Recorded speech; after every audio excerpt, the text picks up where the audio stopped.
天氣好，仍睡不好，因重讚美沒有令我很自豪。然後我不見人，不理人，瞞住我這刻感覺很糟，覺得傾訴擁抱太恐怖。難道怨下去，人間真的會了解我？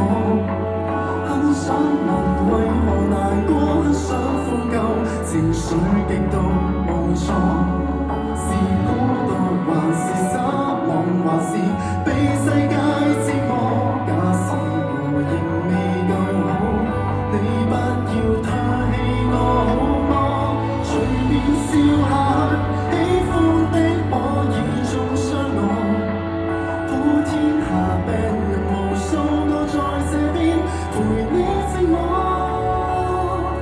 當你再哭也沒結果，找不到那生理藥方，別遺忘還有我，同樣在那些陰影跌下過。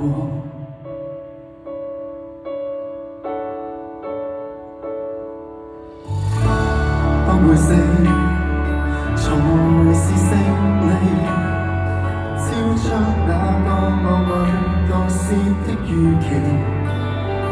其實我很好奇，真好奇，何時要越要這種心地？